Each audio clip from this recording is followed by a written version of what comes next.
ಸುದೀಪ್ ಅವ್ರನ್ನೇ. ಕಾರಣ ಮಹಿಳಾ ವಿರೋಧಿ ಅವರು. ಬಿಗ್ ಬಾಸ್ ಬಗ್ಗೆ ಮಾತಾಡಿದ ತಕ್ಷಣ, ಕಿಚ್ಚ ಸುದೀಪ್ ಬಗ್ಗೆ ಮಾತಾಡಿದ ತಕ್ಷಣ ಫಾಲೋವರ್ಸ್ ಬರ್ತಾರೆ ಅಂತಾರಲ್ವಾ, ಯಾಕ್ರೋ ಬರ್ತೀರಾ? ಅಷ್ಟು ಬರ್ಗೆಟ್ಟಿದ್ದೀರಾ, ಎಕ್ಸಿಟ್ ಆಗ್ರೋ ಫಸ್ಟ್. 33,000 ನಿಜವಾಗ್ಲೂ ಕಿಚ್ಚ ಸುದೀಪ್ ಫ್ಯಾನ್ಸ್ ಆಗಿದ್ರೆ, ನನ್ನ ಪ್ರೊಫೈಲಲ್ಲಿ ಏನಾದರೂ ಕಿಚ್ಚ ಸುದೀಪ್ ಫ್ಯಾನ್ಸ್ ಅಭಿಮಾನಿಗಳಿದ್ರೆ ದಯವಿಟ್ಟು ನಿಮಗೆ ಮಾನ ಮರ್ಯಾದೆ ಇದ್ರೆ ಎಕ್ಸಿಟ್ ಆಗ್ರಿ. ದರ್ಶನ್ ಅವ್ರ ಕಷ್ಟದ ಸಮಯದಲ್ಲಿ ಯಾವೆಲ್ಲ ವ್ಯಕ್ತಿಗಳು ಜೊತೆಲಿದ್ದವ್ರೆ ತುಳಿದ್ರು, ಅವಮಾನಿಸಿದ್ರು, ಅವ್ರ ಜೊತೆ ನಿಂತ್ಕೊಂಡಿಲ್ಲ, ಆ ಒಂದು ಬೇಜಾರ್ಗೆ ನಾನು ದರ್ಶನ್ ಅವ್ರ ಜೊತೆ ನಿಂತಿದ್ದೀನಿ. ಮರ್ಯಾದೆ ಇತ್ತು ಅಂದ್ರೆ ನಾನು ಕಿಚ್ಚ ಸುದೀಪ್ ಫ್ಯಾನ್ ಅಲ್ಲ, ಇಲ್ಲ ದರ್ಶನ್ ಅವ್ರ ಫ್ಯಾನು ಅಲ್ಲ. ದರ್ಶನ್ ಅವ್ರು ಮಾಡಿರುವಂತ ಒಳ್ಳೆ ಕೆಲಸಕ್ಕೆ ಆ ವ್ಯಕ್ತಿಗೆ ರೆಸ್ಪೆಕ್ಟ್ ಮಾಡಿ. ನಮ್ಮೆಲ್ಲರ ಮೇಲೆ ಕೇಸಸ್ ಇದೆ, ನಮ್ಮೆಲ್ಲರ ಮೇಲೆ ಸ್ಟೇ ಇದೆ. ಸೊ ಆ ಒಂದು ಕಾರಣಕ್ಕೆ ನಾವು ಮಾತಾಡ್ತಾ ಇದ್ದೀರಿ. ವ್ಯಕ್ತಿಗೆ ಮನುಷ್ಯತ್ವ ಇದೆ, ಮಾನವೀಯತೆ ಇದೆ. ಈ ತರ ಆಟಿಟ್ಯೂಡ್, ದುರಾಂಕಾರ, ಯಾವತ್ತೂ ಒಂದು ಹೆಣ್ಣನ್ನ ನಿಂದನೆ ಮಾಡಿ ಅಂತ ದರ್ಶನ್ ಅವ್ರು ಎಲ್ಲೂ ಹೇಳಿಲ್ಲ. ನಾನು ಕಿಚ್ಚ ಸುದೀಪ್ ಫ್ಯಾನು ಅಲ್ಲ. ನೀವು ಬಿಗ್ ಬಾಸ್ ವಿರುದ್ಧ ಕಂಪ್ಲೇಂಟ್ ಕೊಟ್ಟ ಮೇಲೆ, ಅಂದ್ರೆ ಸುದೀಪ್ ಅವರು ಕಂಪ್ಲೇಂಟ್ ಕೊಟ್ಟ ಮೇಲೆ ನೀವು ಫ್ಯಾನ್ಸ್ ಫಾಲೋ ಸ್ವಲ್ಪ ಜಾಸ್ತಿ ಆಯಿತು. ಅದರಲ್ಲಿ ಫ್ಯಾನ್ಸ್ಗಳಲ್ಲಿ 33,000 ಜನ ಸುದೀಪ್ ಅವರ ಫ್ಯಾನ್ಸೇ ಎನ್ನುವಂಥ ಮಾತು ಕೂಡ ಕೇಳಿ ಬರ್ತಾ ಇದೆ. ಮಾನ ಮರ್ಯಾದೆ ಇತ್ತು ಅಂದ್ರೆ ನಾನು ಕಿಚ್ಚ ಸುದೀಪ್ ಫ್ಯಾನ್ ಅಲ್ಲ, ಇಲ್ಲ ದರ್ಶನ್ ಅವ್ರ ಫ್ಯಾನು ಅಲ್ಲ. ದರ್ಶನ್ ಅವ್ರು ಮಾಡಿರುವಂಥ ಒಳ್ಳೆ ಕೆಲಸಕ್ಕೆ ಆ ವ್ಯಕ್ತಿಗೆ ರೆಸ್ಪೆಕ್ಟ್ ಮಾಡ್ತೀನಿ. ದರ್ಶನ್ ಅವ್ರ ಕಷ್ಟದ ಸಮಯದಲ್ಲಿ ಯಾವೆಲ್ಲ ವ್ಯಕ್ತಿಗಳು ಜೊತೆಲಿದ್ದವ್ರೆ ತುಳಿದ್ರು, ಅವಮಾನಿಸಿದ್ರು, ಅವ್ರ ಜೊತೆ ನಿಂತ್ಕೊಂಡಿಲ್ಲ, ಆ ಒಂದು ಬೇಜಾರ್ಗೆ ನಾನು ದರ್ಶನ್ ಅವ್ರ ಜೊತೆ ನಿಂತಿದ್ದೀನಿ. ದರ್ಶನ್ ಅವ್ರು ಮಾಡ್ದಿರೋ ಇರುವಂಥ ಕೆಲಸಕ್ಕೆ ಶಿಕ್ಷೆ ಅನುಭವಿಸ್ತಾ ಇದ್ದಾರೆ. ಆದರೆ ಮಾಡಿದ್ದಂಥ ತಪ್ಪು ಮಾಡಬಾರ್ದು ಹೆಣ್ಣು ಮಗಳ ಸವಾಸ ಮಾಡಿ ಇವತ್ತು ದರ್ಶನು ಈ ಒಂದು ಪರಿಸ್ಥಿತಿಯಲ್ಲಿ ನಿಂತಿರುವಂಥದ್ದಕ್ಕೆ ನಾನು ದರ್ಶನ್ ಅವರು ಮಾಡಿರೋಂಥ ಒಳ್ಳೆ ಕೆಲಸಕ್ಕೆ ಅವ್ರ ಜೊತೆ ಆಗಿ ಬೆಂಬಲವಾಗಿ ನಿಂತಿದ್ದೀನಿ. ಅದು ಕಿಚ್ಚ ಸುದೀಪ್, ಉಪೇಂದ್ರ, ಶಿವಣ್ಣ ಅವ್ರು ಯಾರೇ ಒಳ್ಳೆ ಕೆಲಸ ಮಾಡಲಿ ನಾನು ನಿಂತ್ಕೊಳ್ತೀನಿ. ಬಟ್ ಎಲ್ಲೋ ಒಂದು ಕಡೆ ಈ 33,000 ಫಾಲೋವರ್ಸ್ ಇದ್ರು, 55,000 ಆಗೋದ್ರು, 65,000 ಆಗೋದ್ರು. ನೀವು ನನ್ನ ಸುಮಾರು ವರ್ಷದಿಂದ ಪರಿಚಯ ಇದ್ದೀರ. ಎಷ್ಟು ಫೇಸ್ಬುಕ್ ನಂದು ಡಿಲೀಟ್ ಆಗಿದೆ, ಎಷ್ಟು ಫೇಸ್ಬುಕ್ಕಲ್ಲಿ ಎಷ್ಟು ಸಾವಿರಾಗ್ಲೂ ಫಾಲೋವರ್ಸ್ ಇದ್ರು. ಆ್ಯಂಡ್ ಬಿಗ್ ಬಾಸ್ ಬಗ್ಗೆ ಮಾತಾಡಿದ ತಕ್ಷಣ, ಕಿಚ್ಚ ಸುದೀಪ್ ಬಗ್ಗೆ ಮಾತಾಡಿದ ತಕ್ಷಣ ಫಾಲೋವರ್ಸ್ ಬರ್ತಾರೆ ಅಂತಾರಲ್ವಾ, ಯಾಕ್ರೋ ಬರ್ತೀರಾ?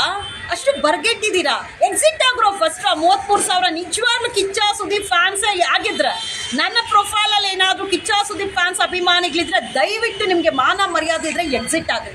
ಆ್ಯಂಡ್ ಯಾವನೋ ಒಬ್ಬ ಹಾಕಿದ್ದ ಸೌಜನ್ಯ ಹೋರಾಟದಲ್ಲಿ ದುಡ್ಡು ಮಾಡಿದ್ದಾಯ್ತು, ಈಗ ಕಿಚ್ಚ ಸುದೀಪ್ ಹೆಸರು ಹೇಳ್ಕೊಂಡು ಯಾರೋ ದುಡ್ಡು ಕೊಡ್ತಾರೆ, ಒಂದು ಕೆಲಸ ಮಾಡ್ತೀನಿ ಸರ್, ಅಕೌಂಟ್ ನಂಬರ್ ಹಾಕ್ತೀನಿ, ಇಲ್ಲಿ ದಯವಿಟ್ಟು ದುಡ್ಡು ಹಾಕ್ಬಿಡ್ರಪ್ಪ. ಸೌಜನ್ಯ ಹೋರಾಟದ ಬಗ್ಗೆ ಮಾತಾಡೋಕ್ಕೆ ಯೋಗ್ಯತೆ ಕೆಲವರಿಗಿಲ್ಲ, ಮಹಿಳಾ ವಿರೋಧಿಗಳಿಗಿಲ್ಲ. ಸೌಜನ್ಯನಿಗೆ ನ್ಯಾಯ ಸಿಕ್ಕೇ ಸಿಗುತ್ತೆ.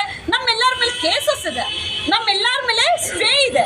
ಸೊ ಆ ಒಂದು ಕಾರಣಕ್ಕೆ ನಾವು ಮಾತಾಡ್ದಿರಾ ಇದ್ದೀರಿ. ಇಲ್ಲಿ ನಾವು ಯಾರು ನಟ ನಟಿಯರು ಅಂತೇಳಿ ನಾನು ಅವ್ರ ಫ್ಯಾನು ಇವ್ರ ಬಕೆಟ್ ಅಂದ್ಕೊಂಡು ಕೇಸ್ಗಳು ಹಾಕ್ಸ್ಕೊಂಡಲ್ಲ. ಹೋರಾಟ ಮಾಡಿ ನ್ಯಾಯದ ಪರ ನಿಂತು ಒಂದು ಮಹಿಳೆ ಮೇಲೆ ಹೋರಾಟ, ಒಂದು ಮಹಿಳೆ ಪರ ಹೋರಾಟಕ್ಕೆ ಹೋಗಿ ಒಂದು ಅತ್ಯಾಚಾರಿಗಳ ವಿರುದ್ಧ ಧ್ವನಿ ಎತ್ತಿ ಕೇಸಸ್ ಹಾಕ್ಸ್ಕೊಂಡು ಕೂತಿದ್ದೀರಿ. ಅದು ನಮ್ಗೆ ಹೆಮ್ಮೆ ಇದೆ, ಖುಷಿ ಇದೆ. ನಿಮ್ಮ ಥರ ನಾವು ಒಂದು ಸಿನಿಮಾ ನೋಡಿಬಿಟ್ಟು ಸಿನಿಮಾದಲ್ಲಿ ಹೀರೋ ಆಗೋರೆಲ್ಲ ನಾವು ರಿಯಲ್ ಫೈಟರ್ಸ್ ನಾವೆಲ್ಲರೂ. ನೀವು ಯಾವುದೇ ಥರ ನಮ್ಮನ್ನು ತೇಜೋದೆ ಮಾಡಿದ್ರೇನು ನಮ್ಮ ನಿರಂತರ ಹೋರಾಟ ನಿರಂತರವಾಗಿ ಇದ್ದೇ ಇರುತ್ತೆ. ದರ್ಶನ್ ಅವ್ರ ವಿಚಾರದಲ್ಲಿ ಕ್ಲೀನ್ ಆ್ಯಂಡ್ ಕ್ಲಿಯರ್ ಆಗಿ ಹೇಳ್ತೀನಿ ಕೇಳಿ. ದರ್ಶನ್ ಅವ್ರ ಕೇಸಲ್ಲಿ ಕ್ಲೀನ್ ಚಿಟ್ ತಗೊಂಡು ಹೊರಗಡೆ ಬರುವಂಥ ಸಮಯದವರೆಗೂ ನಾವು ದರ್ಶನ್ ಅವ್ರಿಗೆ ಬೆಂಬಲವಾಗಿ ನಿಂತಿರ್ತೀರಿ. ಕಾರಣ ಆ ವ್ಯಕ್ತಿ ತಪ್ಪು ಮಾಡದೆ ಒಳಗೆ ಕುತ್ಕೊಂಡಿದ್ದಾರೆ, ತಪ್ಪು ಮಾಡಿದ್ದಾರೆ ಅಂತೇಳಿ ಪ್ರಚೋದನೆ ಮಾಡ್ತಾರವರು. ಯಾರ್ಯಾರು ಅದ್ರ ಹಿಂದಗಡೆ ಆಟ ಆಡ್ತಾ ಇದ್ದಾರೆ, ಕಾಣದ ಕೈಗಳು ಎಲ್ಲಾನು ಗೊತ್ತದೆ. ಸಮಯ ಬಂದಾಗ ಮಾತಾಡುವಂಥ ಕೆಲಸ ಮಾಡ್ತೀರಿ. ದರ್ಶನ್ ಅಭಿಮಾನಿಗಳಿಗೆ ನಾನೊಂದು ರಿಕ್ವೆಸ್ಟ್ ಮಾಡೋದು, ಅವರ ಯೋಗ್ಯತೆ ತಕ್ಕಂಗೆ ಅವ್ರು ಪೋಸ್ಟ್ ಮಾಡ್ತಾರೆ, ಕಮೆಂಟ್ ಮಾಡ್ತಾರೆ. ನೀವು ಯಾರೂ ಸಹ ಅವರಂತೆ ಹೆಣ್ಣು ಮಕ್ಕಳನ್ನ ಪೋಸ್ಟ್ ಹಾಕೊಂಡು, ಹೆಣ್ಣು ಮಕ್ಕಳ ಫೋಟೋಸ್ ಹಾಕೊಂಡು ಪೋಸ್ಟ್ ಮಾಡಕ್ಕೆ ಹೋಗಬೇಡಿ. ಅವರ ಯೋಗ್ಯತೆ ಕ್ಲಾಸ್ ಆ್ಯಂಡ್ ಮಾಸ್ ಫ್ಯಾನ್ಸು ಹೆಣ್ಣು ಮಕ್ಕಳನ್ನ ತೇಜೋದೆ ಮಾಡೋದ್ರಲ್ಲಿ, ಮಾನಹಾನಿ ಮಾಡೋದ್ರಲ್ಲಿ ಎತ್ತಿದ ಕೈ. ಆ್ಯಂಡ್ ಯುದ್ಧಕ್ಕೆ ಕರೆಯೋದ್ರಲ್ಲಿ ಮಾತ್ರ ಸಿದ್ಧವಾಗಿರ್ತಾರೆ. ನೀವು ಆ ಯುದ್ಧಕ್ಕೆ ಸಿದ್ಧವಾಗಬೇಡಿ. ಯುದ್ಧ ಮಾಡೋದು ಬೇಡ. ನಾವು ಏನಿದ್ದೇನೋ ಗೆಲುವು. ನಮ್ಮ ದರ್ಶನ್ ಅಣ್ಣನ ಮೇಲೆ ಏನೊಂದು ಕೇಸ್ ಆಗಿದೆ, ಆ ಒಂದು ಕೇಸಿಂದ ಅಲ್ವಾ ಇಷ್ಟೆಲ್ಲ ಇವರು ಟ್ರಿಗರ್ ಮಾಡ್ತಾ ಇರೋದು. ಆ ಒಂದು ಕೇಸಿಂದ ಅವರು ಹೊರ ಬಂದು ಅದೇ ಒಂದು ದೊಡ್ಡ ಗೆಲುವು. ಆ ಗೆಲುವಿನ ದಿವಸ ನಾವೆಲ್ಲರೂ ಸೆಲೆಬ್ರೇಷನ್ಸ್ ಮಾಡುವಂಥ ಕೆಲಸ ಮಾಡೋಣ. ವ್ಯಕ್ತಿಗೆ ಮನುಷ್ಯತ್ವ ಇದೆ, ಮಾನವೀಯತೆ ಇದೆ. ಈ ಥರ ಆ್ಯಟಿಟ್ಯೂಡ್, ದುರಾಂಕಾರ, ಯಾವತ್ತೂ ಒಂದು ಹೆಣ್ಣನ್ನು ನಿಂದನೆ ಮಾಡಿ ಅಂತ ದರ್ಶನ್ ಅವ್ರು ಎಲ್ಲೂ ಹೇಳಿಲ್ಲ. ನಾನು ಕಿಚ್ಚ ಸುದೀಪ್ ಫ್ಯಾನು ಅಲ್ಲ, ಆ ವ್ಯಕ್ತಿಯ ಸಿನಿಮಾನೂ ನೋಡಲ್ಲ. ಇವತ್ತಿಂದ ನಾನು ಬಿಗ್ಗೆಸ್ಟ್ ಏಟ್ ಮಾಡುವಂಥ ಪರ್ಸನ್ ಅಂದರೆ ಕಿಚ್ಚ ಸುದೀಪ್ ಅವ್ರನ್ನೇ. ಕಾರಣ ಮಹಿಳಾ ವಿರೋಧಿ ಅವರು. ಹೆಣ್ಣು ಮಕ್ಕಳಿಗೆ ನಿಂದನೆ ಮಾಡುವಾಗ ಕುತ್ಕೊಂಡು ಎಂಟರ್ಟೈನ್ ಮಾಡ್ಕೊಳ್ತಾರೆ. ಅವರು ಅವ್ರ ಬಳಗದವರು ಕುತ್ಕೊಂಡು ತಮ್ಮ ಮನೆ ಹೆಣ್ಣು ಮಕ್ಕಳು ಮಾತ್ರ ಗೌರವಿಸ್ತ್ರ, ಬೇರೆ ಮನೆ ಹೆಣ್ಮಕ್ಳು ಹೋರಾಟಕ್ಕೆ ಬಂದರೆ, ಮಾತಾಡಕ್ಕೆ ಬಂದರೆ, ಅನ್ಯಾಯದ ಪರ ಧ್ವನಿ ಎತ್ತಿದ್ರೆ ಅವ್ರನ್ನ ಮಾನಹಾನಿ ತೇಜೋದೆ ಮಾಡ್ತೀರಾ ಅಂದರೆ ನಾವು ಬಿಡ್ರಿ. ನಮಗೆ ತಡ್ಕೊಳ್ಳೋಕೆ ಶಕ್ತಿ ಇದೆ. ನೊಂದಿರುವಂಥ ಮಹಿಳೆ ವಿಜಯಲಕ್ಷ್ಮಿ ದರ್ಶನ್ ಅವರು ಆ ಮಹಿಳೆ ಫೋಟೋಸ್ ಹಾಕೊಂಡು ಅಷ್ಟು ವೈರಲ್ ಮಾಡ್ತಾ ಇದಾರಲ್ಲ, ಇದೇ ಕಿಚ್ಚ ಸುದೀಪ್ ಅವ್ರು ಹೇಳ್ಬೋದಾಗಿತ್ತಲ್ಲ ಸರ್, ಯಾಕ್ರಿ ವಿಜಯಲಕ್ಷ್ಮಿ ದರ್ಶನ್ ಫೋಟೋ ಹಾಕ್ತಾ ಇದೀರಾ, ಹಾಕ್ಬೇಡಿ ಅಂತ ಹೇಳ್ಬೋದಾಗಿತ್ತಲ್ಲ. ವಿಜಯಲಕ್ಷ್ಮಿ ದರ್ಶನ್ ಟ್ರಿಗರ್ ಮಾಡಿ ಕರೆಯುವಂಥವ್ರು ಹೆಚ್ಚಾಗಿದ್ದಾರೆ. ಬನ್ನಿ ನೀರನ್ನೆಲ್ಲ ಉತ್ತರ ಕೊಡಿ, ಬನ್ನಿ. ಯಾಕೆ ಬರ್ಬೇಕಾ ಮಹಿಳೆ? ತನ್ನ ಪತಿಗೋಸ್ಕರ ಹೋರಾಟ ಮಾಡ್ತಾ ಇದ್ದಾರೆ, ತನ್ನ ಮಗನನ್ನು ಇಟ್ಕೊಂಡು ಹೋರಾಟ ಮಾಡ್ತಾ ಇದ್ದಾರೆ, ಸಿನಿಮಾ ಗೆಲುವಿಗೋಸ್ಕರ ಹೋರಾಟ ಮಾಡ್ತಾ ಇದ್ದಾರೆ, ಒಂದು ಮಹಿಳೆ ಕುಟುಂಬವನ್ನ ನಡೆಸ್ತಾ ಇದ್ದಾರೆ. ಎಲ್ಲವನ್ನು ಜವಾಬ್ದಾರಿ ತಗೊಂಡಿರುವಂತ ಮಹಿಳೆನ ಟಾರ್ಗೆಟ್ ಮಾಡ್ತಿರಲ್ಲ. Shame on you people. ಈಗ 25ಕ್ಕೆ 2-3 ಸಿನಿಮಾ ಬರ್ತದೆ, ಕನ್ನಡ 2 ಸಿನಿಮಾ, ಬೇರೆ ಸಿನಿಮಾ ಬರ್ತದೆ. ಯಾವ್ದಾದ್ರು ಸಿನಿಮಾ ನೋಡುವಂತ ವಿಚಾರ ಉಂಟಾ ಸದ್ಯ?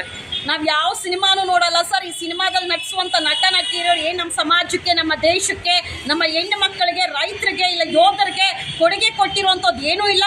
ಇಲ್ಲ ಹೆಣ್ಮಕ್ಳ ಮೇಲೆ ಅತ್ಯಾಚಾರ, ದೌರ್ಜನ್ಯ ಬಂದು ನಿಂತ್ಕೊಂಡಿರೋರು ಯಾರೂ ಇಲ್ಲ. ಯಾವ ಸಿನಿಮಾನು ನಾವು ನೋಡಲ್ಲ. ಕನ್ನಡ ಸಿನಿಮಾ ಬೆಳಿಬೇಕು ಅಂತಾರಲ್ಲ, ಫಸ್ಟ್ ಕನ್ನಡ ಸಿನಿಮಾದಲ್ಲಿ, ಕನ್ನಡ ಚಿತ್ರರಂಗದಲ್ಲಿ, ಕನ್ನಡ ನಟ ನಟಿಯರಲ್ಲಿ ಒಗ್ಗಟ್ಟು ಬರಲಿ.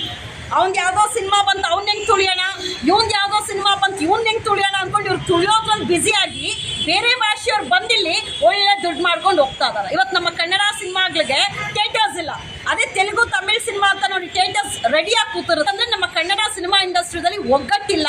ಆ್ಯಂಡ್ ಇನ್ನೊಂದು ಸಿನಿಮಾ ಇಲ್ಲ, ಅಯ್ಯೋ ನಮ್ಮ ಕನ್ನಡ ಇಂಡಸ್ಟ್ರಿ ಬಿದೋಗಿದೆ ಅಂತ ಹೋಮ ಅವನ ಎಲ್ಲ ಮಾಡ್ತಾರೆ. ಮಾಡಬೇಕಾಗಿರುವಂಥ ಒಳ್ಳೆ ಕೆಲಸಗಳು ಮಾಡಿದ್ರೆ ಜನ ಬಂದೇ ಬರ್ತಾರೆ. ನೀವೇನು ಒಳ್ಳೆ ಸಮಾಜಕ್ಕೆ ಕೊಡುಗೆ ಕೊಡ್ತಾ ಇಲ್ವಲ್ಲ, ಒಳ್ಳೆ ಕೆಲಸ ಏನು ಮಾಡ್ತಾ ಇದ್ದೀರಾ? ಜನ ಥಿಯೇಟರ್ಗೆ ಬರೋದಕ್ಕೆ ಯಾವುದು ಬರ್ತಾ ಇಲ್ಲ.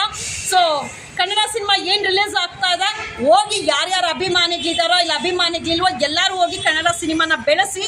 ಬಟ್ ಸಿನಿಮಾ ನೋಡಿ ಹಾಳಾಗೋಗ್ತಾ ಇರೋರೇ ಜಾಸ್ತಿ ಆಗಿದ್ದಾರೆ ಹೊರತು ಸಿನಿಮಾ ನೋಡಿ ಉದ್ಧಾರ ಆಗಿರೋರು ಯಾರೂ ಇಲ್ಲ ಸರ್. ಸಿನಿಮಾದಲ್ಲಿ ನಡೀತಾ ಇರುವಂಥ ಆ್ಯಕ್ಷನ್ಸು, ರಿಯಾಕ್ಷನ್ಸು, ಅಲಿಗೇಷನ್ಸು, ದೌರ್ಜನ್ಯ, ಅತ್ಯಾಚಾರ, ಕಿಡ್ನಾಪಿಂಗು ಎಲ್ಲಾನು ಹೊರಗಡೆ ಜನ ಮಾಡ್ತಾ ಇದ್ದಾರೆ. ನಾನು ಆ ನಟ ಹೀರೋ, ನಾನು ಆ ನಟನ ಫ್ಯಾನು, ಈ ನಟನ ಫ್ಯಾನು ಅಂದ್ಕೊಂಡು ಅವ್ನು ಮಾಡ್ತಾ ಇರುವಂಥ ಸ್ಟೈಲ್ನ ಹೊರಗಡೆ ಮಾಡಿ ಜೈಲ್ ಪಾಲಾಗ್ತಾ ಇರೋರೇ ಹೆಚ್ಚಾಗಿದ್ದಾರೆ. ಮೇಡಮ್, ಫೈನಲ್ ಕ್ವಶನ್, ಈ ಮೂಲಕ ದರ್ಶನ್ ಫ್ಯಾನ್ಸಿಗೆ ಏನು ಹೇಳಲಿಕ್ಕೆ ಇಷ್ಟಪಡ್ತೀರಾ?